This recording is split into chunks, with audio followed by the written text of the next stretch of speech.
So happy August. This month is really characterized by being a time to kind of slow down, tune into your body, and maybe reassess your path a little bit as we move towards the end of the year, as we move towards eclipse season, especially Mercury retrograde right now, Saturn retrograde. I'll say more about the shifts happening in August 2024 specifically on this podcast episode. And so also, this is the final live recording of Yogiscopes Live. So this is the third week now. I've been having folks join me live on Zoom, and it's been super fun. It's also been, especially now that Mercury's actually retrograde. So we were in the shadow period for the last couple weeks. I said more about that on the last two podcast episodes.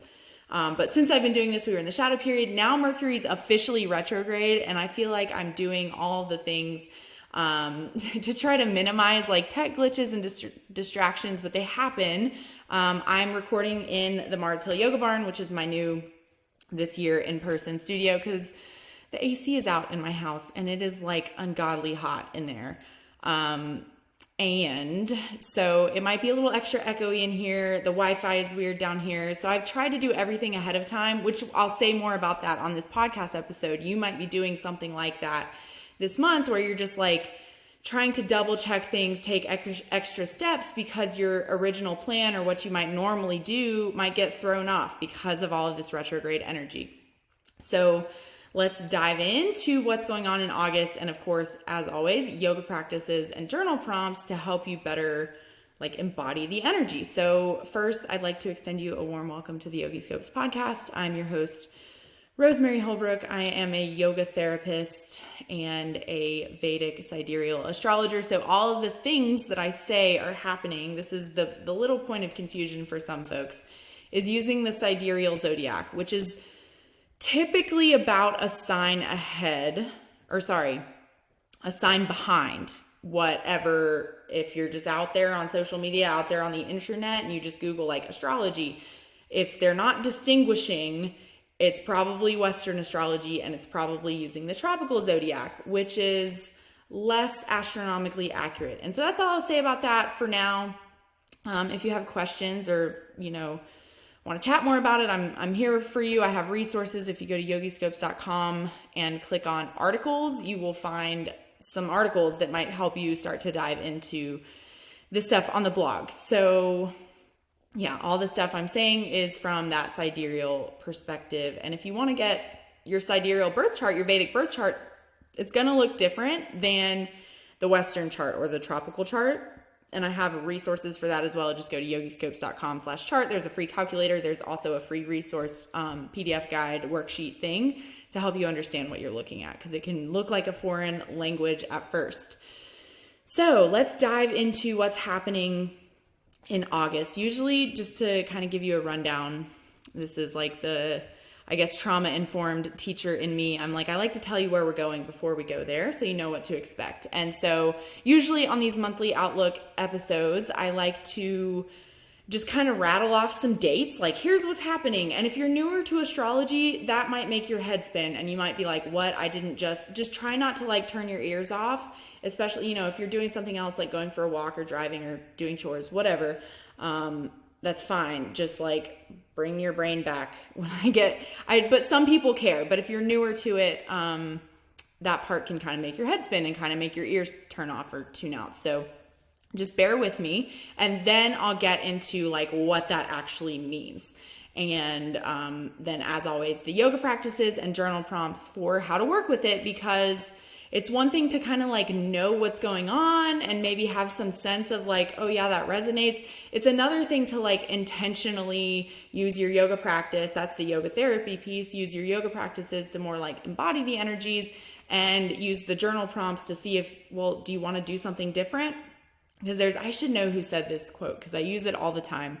Some famous sage, Jyotishi, right, said, like in regards to your birth chart or your karma and the astrology and free will and all of that conversation, is like, maybe it's in your karma or in your birth chart, right, to get hit in the head with a rock, but your actions are going to determine if you get hit in the head with a boulder or a pebble.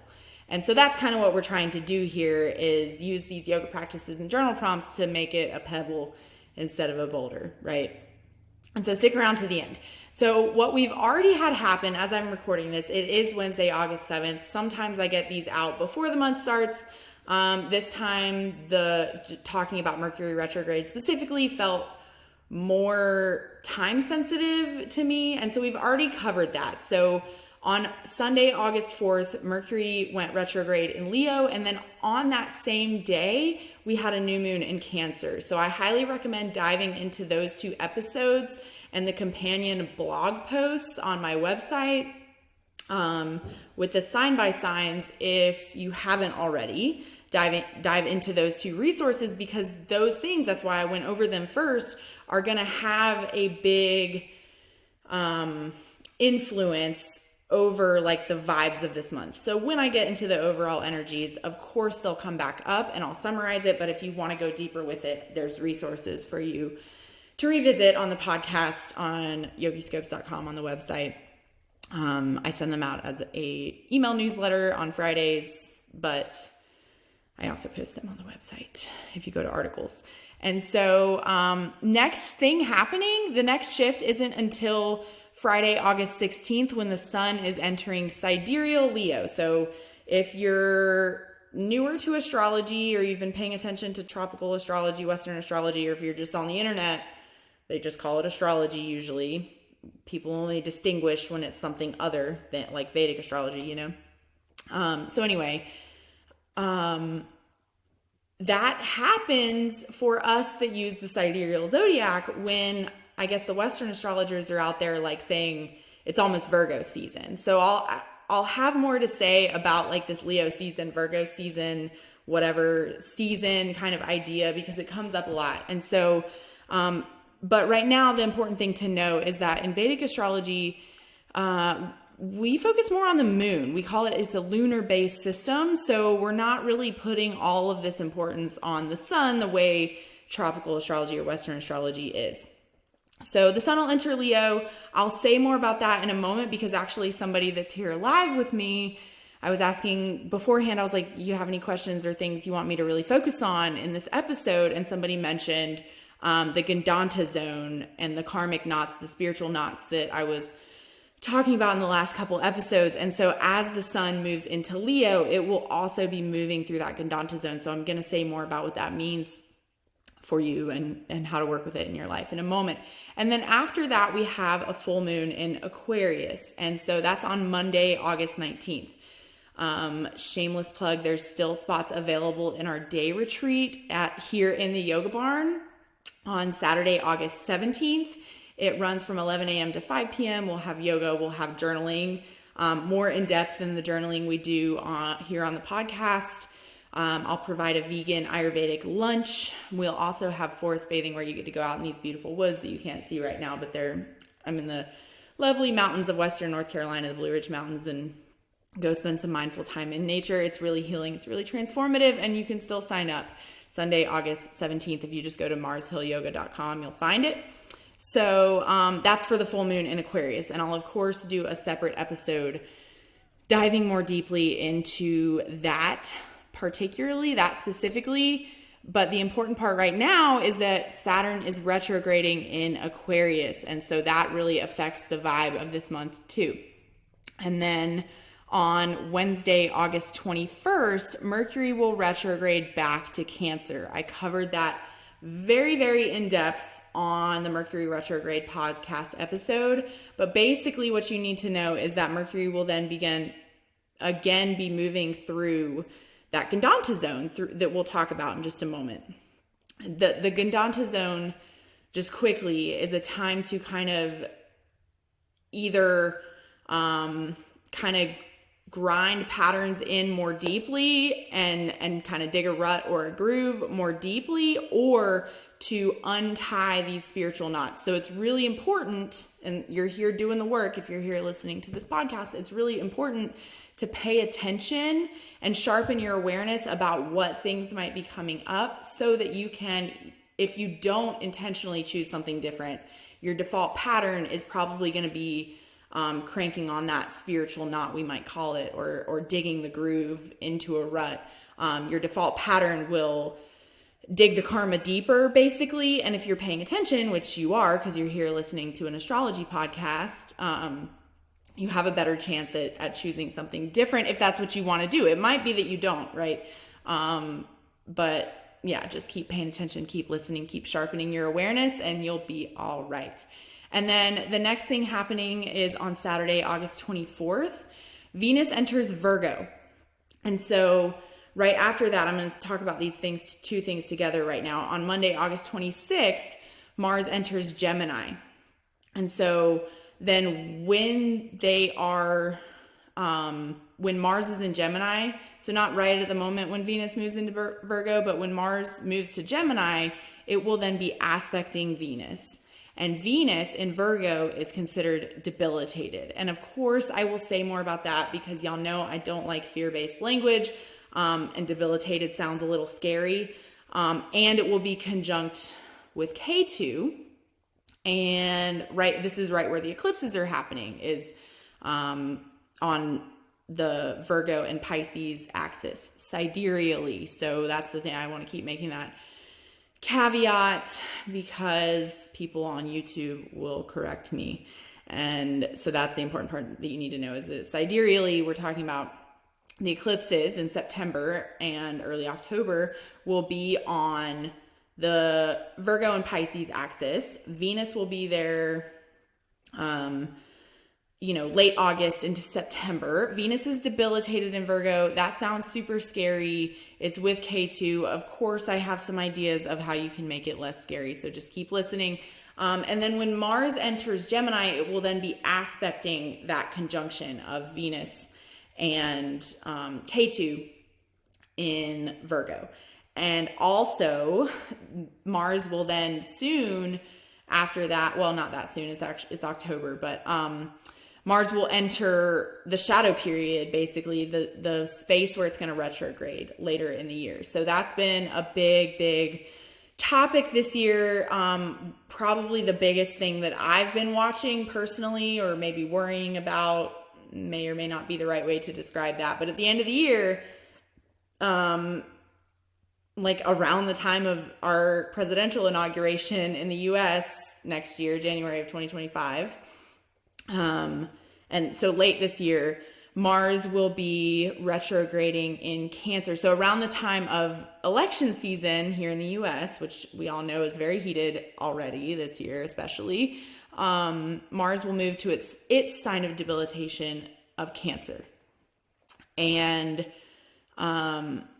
that just kind of makes emotions more fiery, makes people a little bit more likely to lash out emotionally in general. And of course, I'll say more about it as we get closer. But then it will retrograde in Cancer for a little bit and be retrograding in Cancer around the time of that inauguration in January. And then it will move back to Gemini and retrograde in Gemini for a little while. And then go direct in Gemini in late February of 2025, which is then incidentally right before we're going to start having these huge conjunctions or huge stellium, lots of planets in Pisces at the same time, culminating with a Saturn Rahu conjunction in Pisces that I've been talking about for like over a year now, probably on the podcast here and there. It keeps coming up because I'm like, it's a big deal, and we're having these little things that are kind of foreshadowing into what's going to feed into that time. So it's a big deal. And why I'm bringing it up now is because Mars entering Gemini at the end of this month will kind of start a cycle that will carry us into that time, if that makes sense, because Mars will be going direct in Gemini and then shortly thereafter moving back to Cancer again and being debilitated again around that time of, if you're here in the Northern Hemisphere, spring of 2025. And so what you need to know for the short term about that is Mars in Gemini is kind of related to like quick thinking, quick action, but it can also be like, it can create the kind of vibe where you just like say the first thing that comes to mind and it's like maybe a little more fiery than you intended. And that's not until the end of the month. So I'll have more to say about that when we get to the overall energies portion. The last shift that you need to know about for the month of August is on August 28th, Mercury goes direct in Cancer. And I encourage you to listen or revisit that Mercury retrograde special episode I put out a couple weeks ago for more details about that. But it'll be important this month as well. So if you notice, like the whole vibe of this month is pretty much everything I pointed out was around Cancer and Leo. Like a lot of the energy this month is around the signs of Cancer and Leo. Because I guess that's what we would call sidereal Leo season. We have Venus in Leo already. Mercury is retrograde in Leo right now as we speak. The sun doesn't enter Leo until the middle of the month, but it's spending a week, roughly August 12th to 19th. The sun will be moving through that Gandanta zone between Cancer and Leo. So I'll say more about it in the overall energies, but basically Cancer and Leo are the only two signs in the zodiac that are ruled by the luminaries being the sun and the moon. And some astrologers, not me personally, associate the sun and the moon with the sixth chakra, the third eye chakra. I personally, my approach, and I teach about this in the Astrology for Yogis course, my trauma-informed Vedic astrologer certification that I offer is, I think, the only place I have this right now, but how the planets align with the chakras. And from my perspective, the moon is the third eye because the moon represents your intuition, right? And that's a pretty good connection there. And the sun, being the soul's planet, is like the seventh chakra or your crown chakra, your aura, your soul, right? And so those two things are like, we could think of as like the highest spiritual ascension, maybe, whereas the lower chakras especially are more concerned with like day-to-day or like your physical body, which is just as important. And I, of course, will have more to say about that in regards to the Venus and Ketu conjunction in Virgo, and how the body keeps the score, right? Like that book that's super popular. The body is super important. And so also, though, it's like we're trying to do all these things so that we can maybe reach this like spiritual ascension or something. And so that's Cancer and Leo. They're ruled by the luminaries. They're the only signs that are. The rest of the signs are ruled by other planets. The luminaries only rule one sign each. The sun rules Leo, moon rules Cancer. And so, yeah, so that's a big part of the vibe, is this like Cancer into Leo season this month. And just quickly, I'll say, because I always like to kind of point out, because I'm like, if you resonate with tropical astrology, like fine, like I'm not here to stop you.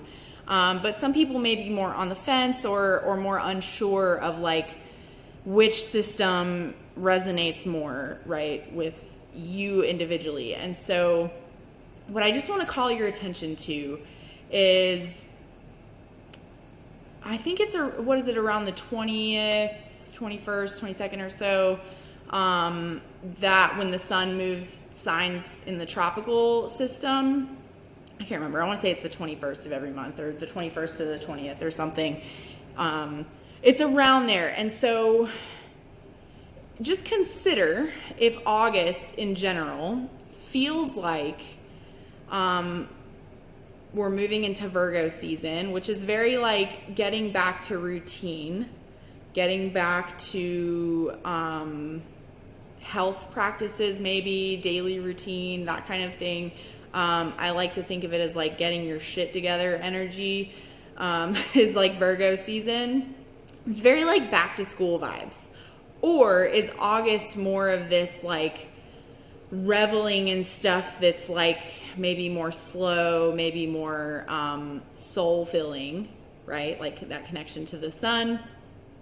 Cancer, that connection to like your like finding comfort, your home, maybe kind of like retreating to find comfort and stillness a little bit. And so that's like Cancer season, Leo season. And just in my perspective, I'm like, I know, like, traditionally, at least here in North Carolina where I live, and probably in a lot of parts of the US, traditionally schools start about that third week of August, which would be around the time of tropical Virgo season, right? But in my opinion and my experience, like from when I was in school, is it doesn't really feel like the first couple weeks of school are always kind of like a wash. Like, you know, you have syllabus day like in college, where you're just kind of going over the rules, and you don't really get down to business until like after Labor Day, right? And that's been my experience teaching yoga too, is like after Labor Day is when people are getting their shit together, right? And getting that kind of back to school vibes, even adults. And so hopefully that helps paint a picture of like the Virgo vibes versus like the Cancer or Leo vibes, because that's really what I'm talking about this month. Because the majority of the month is characterized by these Cancer and Leo vibes, and it's not until the end of the month that we see first Venus moving into Virgo, and it won't be until September that the Sun moves to Virgo sidereally. So just a couple other important points before I move into sort of the like recap that I want to maybe savor or hang on is the fact that there is a full moon where Saturn is retrograding makes it a good time to consider. Okay, so let me back up. Venus and Virgo, because we were there first talking about Venus and Virgo, Venus being the sign of debilitation, Virgo being the sign of debilitation for Venus. That sounds scary. That sounds like, oh gosh, is everything going to go wrong in like love and relationships? Because that's what we know Venus represents: love, relationships, relating to other people. While Venus is here in Leo for the majority of the month, the vibe is more like you might be feeling extra social while Venus is in Leo, which is for the majority of the month, because it's not until the 24th that Venus enters Virgo. So while Venus is in Leo, you might be feeling extra social, extra extravagant in these kind of things, in these Venus related traits. Like you might be feeling more outgoing, more flashy with your appearance. You might be like feeling yourself more, right? Because that's a Venus in Leo vibe. You might also be feeling like maybe you like kind of showing off your relationship if you're in one, that kind of thing. That's Venus in Leo. And so when Venus moves to Virgo, that's really the beginning of what we would consider harvest season. And so this is how I like to explain it to folks too. And I remember saying this in like the yearly outlook, because it's in the Horoscopes planner that we go over like at the beginning of the year or the end of the previous year. And Venus is exalted in Pisces and debilitated in Virgo. And so when Venus is exalted, it's when when Venus moves through Pisces, it's like springtime. It's when we're seeing all this new growth forward. And Venus moving to Virgo is like harvest time. And so when we think of it being debilitated, it's not because everything's going to go wrong in your relationships. It's because it's a time to peel back and harvest rather than maybe put forth new things as much, right? So there's that part, right, with Venus moving to Virgo, bringing this kind of harvest vibe towards the end of the month. And so right around then, when we have this full moon in Aquarius, specifically right now, this isn't necessarily characteristic of all the full moons in Aquarius, but right now and last year, while we've had Saturn here in Aquarius and have this full moon happen in Aquarius, that Saturn retrograde in Aquarius, which I want to say I did a special episode about that too back in June or July, whenever it went retrograde, but maybe I didn't, I don't know. The vibe is like Saturn in Aquarius is very much like, what are your long-term goals?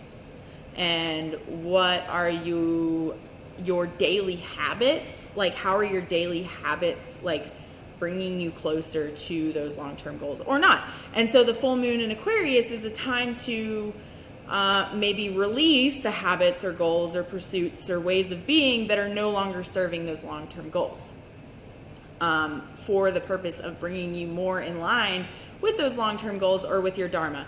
And so Virgo also has a very similar, I guess, concern with, like, Virgo energy is equally as concerned with specifically your health, and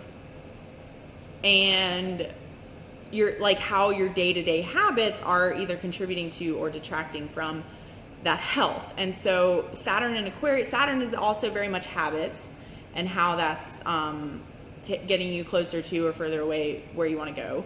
While Saturn is in Aquarius, it's more related to your long-term goals and specifically how those long-term goals sort of serve the collective. And so with this Venus in Virgo and full moon in Aquarius, that's another big overall energy for this month is releasing, right? Starting to move towards that harvest time and towards that maybe bringing to fruition and releasing the things that are not aligned anymore or maybe didn't work out for this year or whatever. So that's kind of the foreshadowing happening this month. I don't know, like maybe you notice you'll start to see like some leaves turn yellow. Like August is still very much summer, but just look around, like the leaves are yellowing, right? The fall is creeping in, even though that's why I'm down here in the barn today, because my house is hot as blazes without the AC, and I have AC down here in my yoga barn, and it kicked on a few minutes ago, and hopefully the sound's not too loud and bothering you.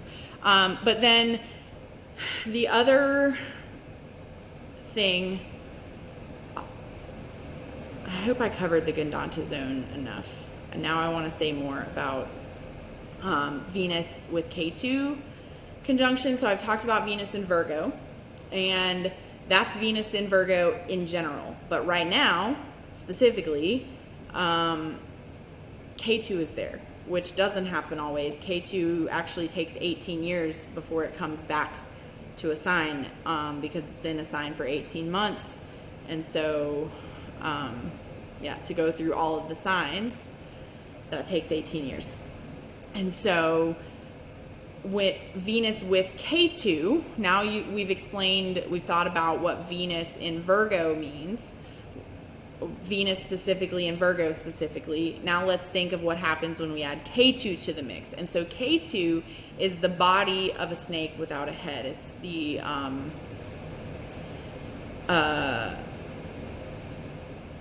if I could just put it in a simple way, it's the like karmic embodiment. It's whereas Rahu, the North Node, as we call it in Vedic or Western astrology, they call it North Node. Vedic astrology, we call them Rahu and Ketu. Ketu is the South Node.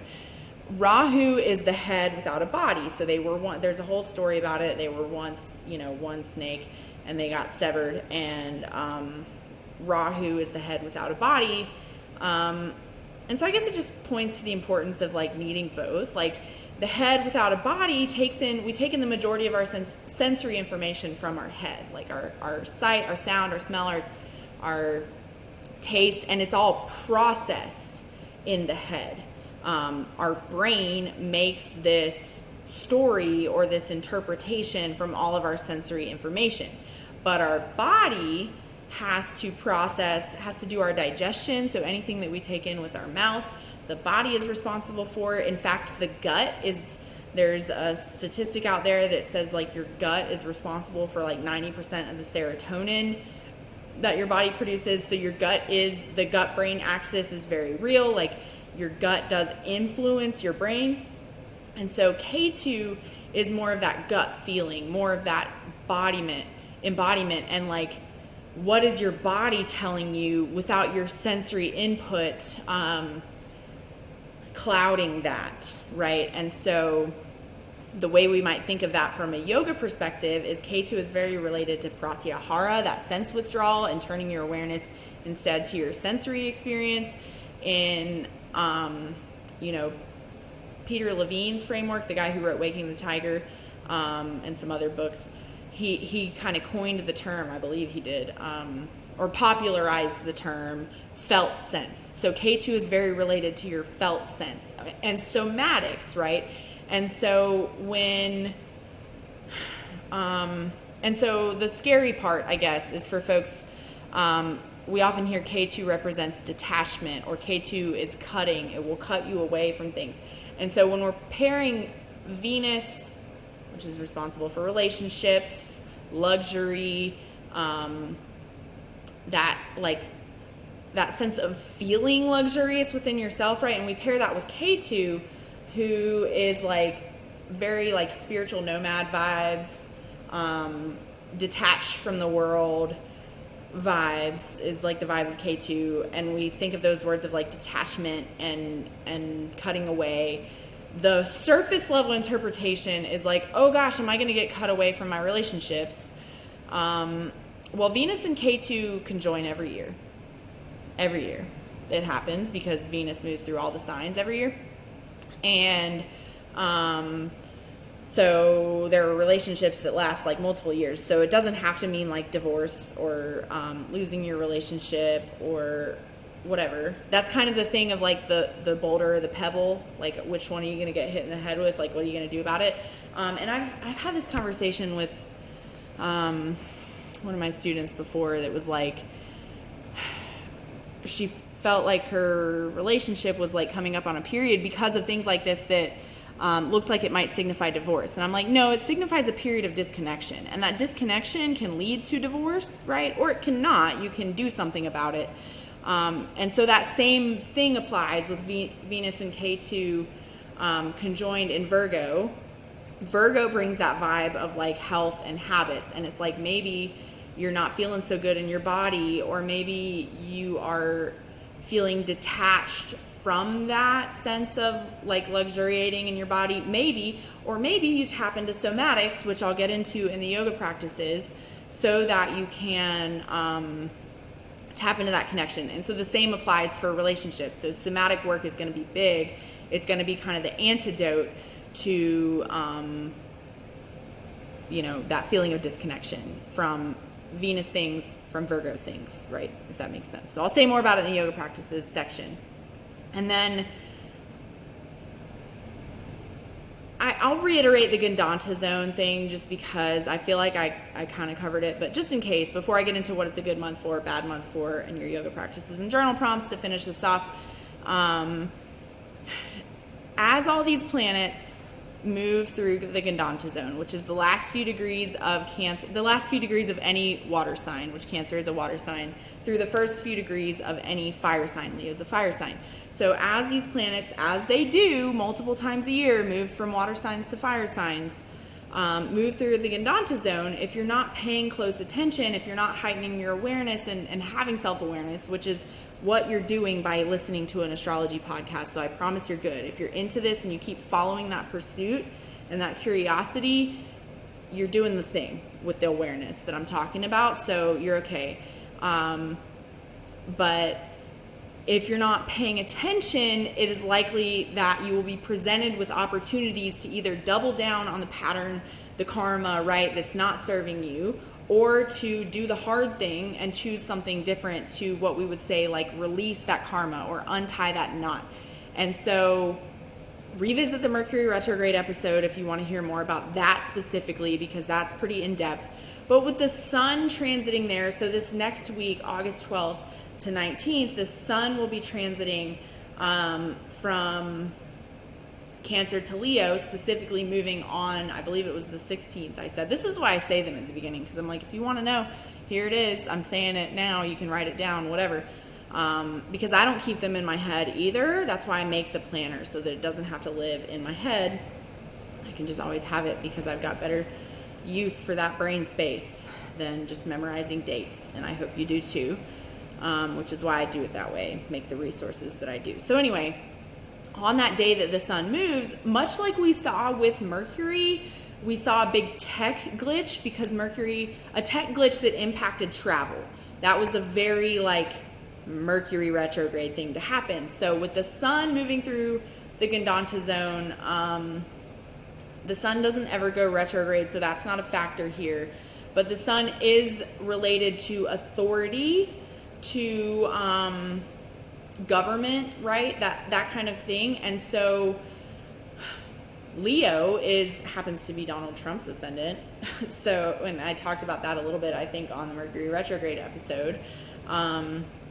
So maybe we could see like a sudden event globally related to authority figures, to things like that on that day that it moves. But in your personal life, this is what I always prefer to focus on, is like, what do you all that, the world stage is very entertaining, I suppose, and we can affect it marginally, but I think we can affect, this is a very like Mother Teresa thing, right? Like if you just focus on making your own little corner of the world brighter by like making your light shine brighter, like that has a bigger impact than trying to affect the whole world, right? If we all just made our own little corners brighter, the world would be a whole lot brighter place already. And so on a personal level, it's like, especially with Leo, it's like, what is your sense of comfort within yourself, Cancer?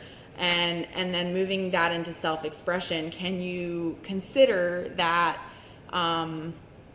like maybe something around being comfortable with yourself and moving that into like expressing some part of yourself that maybe has been lying in wait. And so that I covered a lot more too on the Mercury retrograde podcast. So let's get into the recap. It is with all of that in mind, all of the stuff going on this month, the major energies of the month, the shifts happening this month. It is a good month for starting or continuing work on lineage healing, generational trauma, or like being a cycle breaker. And so that specifically has to do with this Mercury retrograde.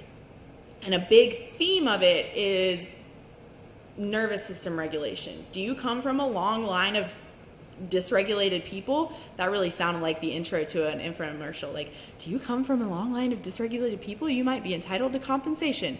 No, you should probably work on that this month. So this is the kind of stuff I'm talking about that's kind of always present.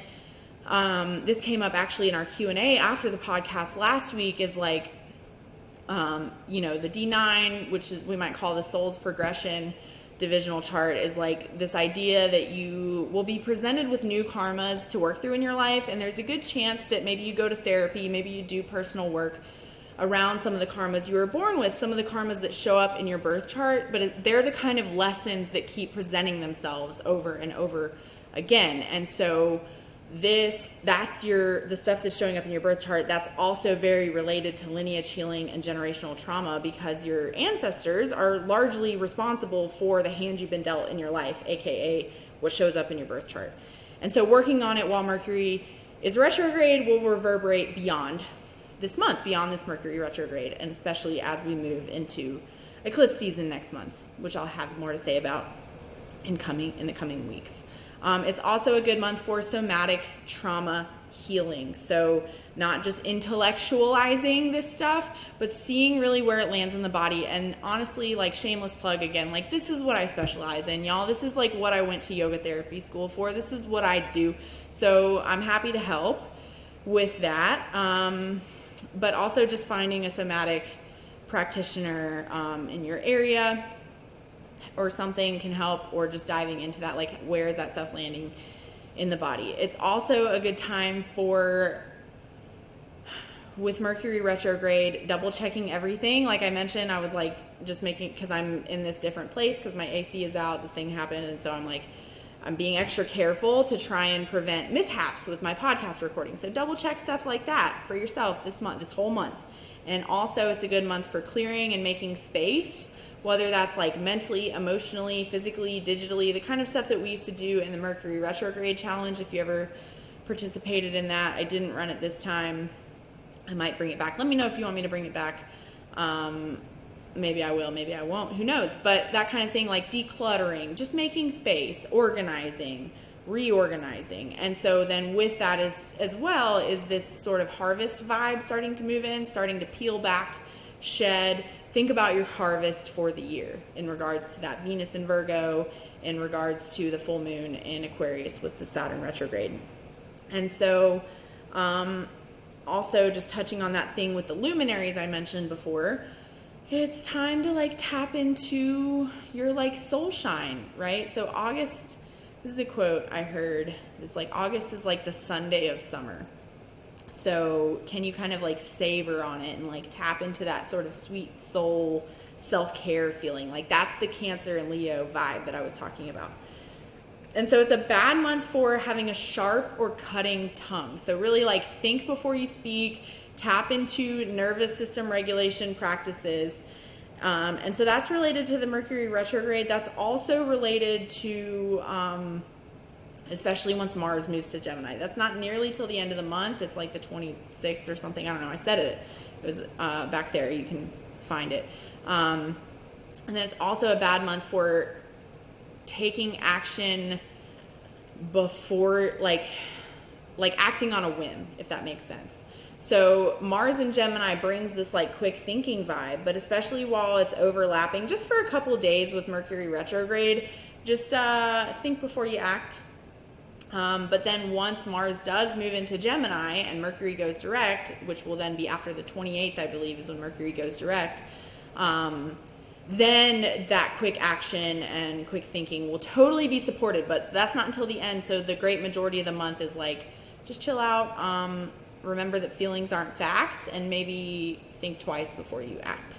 And so your yoga practices, restorative yoga, highly, highly recommend it this month. It's very hot. So at least here in the Northern Hemisphere, restorative yoga can be like a more cooling practice. We don't really want to add to the heat of Pitta season if you're here in the Northern Hemisphere.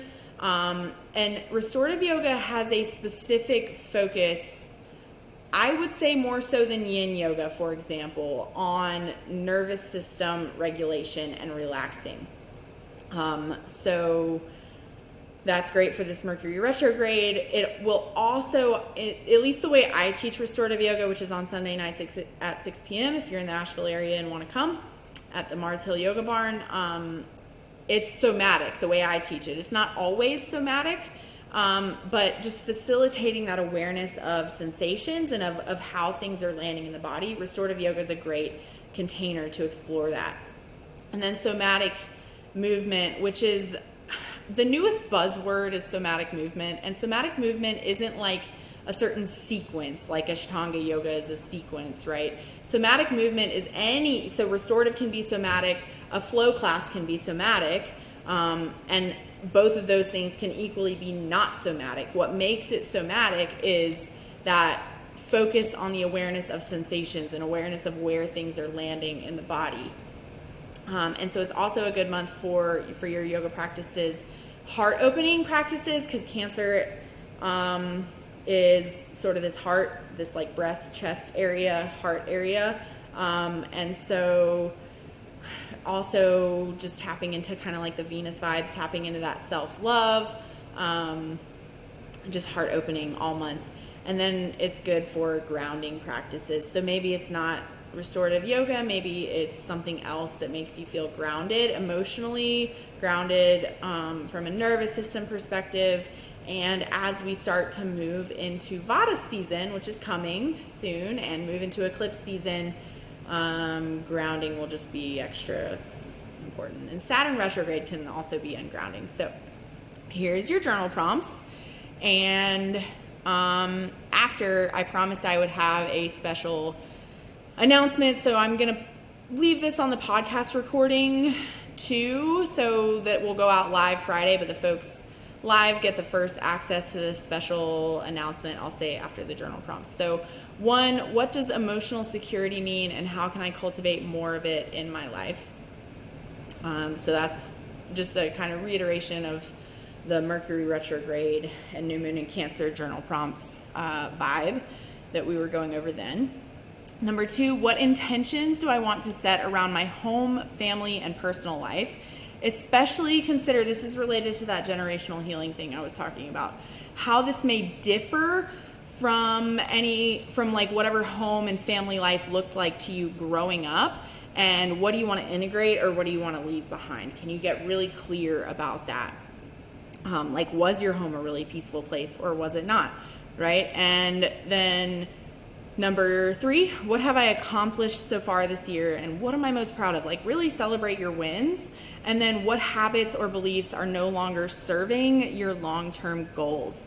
And we'll dive more into this on the full moon in Aquarius podcast episode, but maybe you start thinking about it now. And then where do I feel dissatisfaction or detachment in my life? And how can I address those feelings somatically? Can you start to explore where that's landing in your body? Maybe. And then what does true luxury mean to me? Like, how, specifically dive into like what feelings, somatic, right? Like what feelings you're having in your body. When you experience luxury, what is your felt sense of that experience? Like what are you experiencing? And how can you cultivate more of that, especially once Venus moves into Virgo, so that you can kind of keep that vibe even if it feels hard. Especially in terms of relationship, like what makes you feel loved and lovey-dovey, and like how does that land in your body, and how can you cultivate that maybe as it gets hard, when, especially, you know, if you're in relationship, as Venus conjoins Ketu in Virgo, it's sign of debilitation. And so what areas of my life still need nurturing or attention as I move into the latter part of the year and eclipse season? Just start thinking about it. You don't have to have it like, you don't have to have it all figured out right now, I guess is what I'm saying. And so that's your yoga practices and journal prompts. Here's the special announcement of like a very new container I've come up with. So maybe, you know, if you've been enjoying these live podcast recordings where we've had a chance to like dive deep into, usually like majority of the time we're like looking at specific areas of somebody's chart, and thankfully these containers have been pretty small, and so I always try to cultivate this container where folks feel really safe to share deeply about what's going on, and I've kind of always done that in a group format. And I shut down the community membership earlier this year, and I thought my announcement today was going to be that I was reopening it. Well, it turns out I'm not yet. Maybe I will later, but right now I'm opening a special one-on-one container with me that I've never offered before, and I think it will create that vibe where you hopefully feel really safe to like ask these kind of deep questions, get this really holistic attention that incorporates things like your birth chart and this yoga therapy work that I've been doing, while also like making change in your life and not just thinking about it in a like a course would be. A course is like, let's just get theoretical. So this is called, the container is called Focus and Flow Sessions. It is a 12-month, so get this is the cool part, unlimited micro coaching container. So instead of having like 1 hour sessions every single week, which is like a huge commitment, it's 15-minute sessions, unlimited. So we'll have a 30-minute onboarding call where we'll kind of go over it. And if you sign up right away, there's only 5 spots. If you get one of those 5 spots, we'll have the onboarding call. We'll also do a birth chart reading, where we'll dive really deeply into your birth chart so that can kind of inform our sessions as we go. And then from there, I'll give you homework. It might be something like a journal prompt. It might be something like, oh, it sounds like you've been putting off a conversation. Go have that conversation. It could be anything. It could be, that's the thing about astrology and yoga therapy, is it's holistic. It could be physical in nature. It could be spiritual in nature. It could be communication skills, career related, right? Like we're going to touch on all the areas of your life.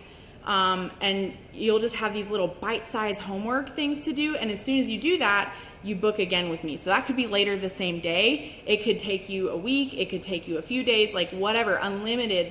It's truly unlimited.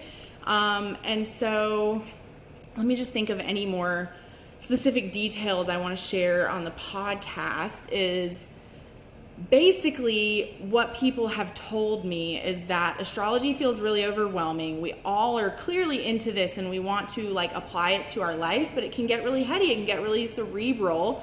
And so I think what we've really done in these Q&A sessions and the office hours I used to offer was like, we'll dive deep into a specific small topic and think about how to apply it. And so this container just allows you to do that in digestible ways. That's not a huge commitment, because that's the other thing people tell me is like they don't have necessarily time to take like a whole big astrology course, or to like do all that learning. Like we want to reap the benefits without having to like know every single little thing. And so that's what this will hopefully help you with, is kind of digest it all, get out of that state of overwhelm and just like complexity, and move more towards clarity and practicality, and like what are you actually going to do about it in your life. So yeah, unlimited coaching sessions with me, like one-on-one. And that's the other piece that feels really exciting to me, because I'm like, that's the kind of support I want to offer anyway, is like super intimate small group, and this is one-on-one. So there are 5 spots available, and if you want to get the full details, you'll go to yogiscopes.com/focusflow, and that will take you to the special, there's a discount code, and if for some reason it doesn't show up or gets removed, it's Focus Fast is the discount code. So I'll put the link in the show notes. I'm going to stop the recording so we have time for our Q&A while we're here live, and you can get more details. You can always email me. Obviously, if you're thinking about working one-on-one with me, I hope you feel comfortable shooting me an email of like what your questions are.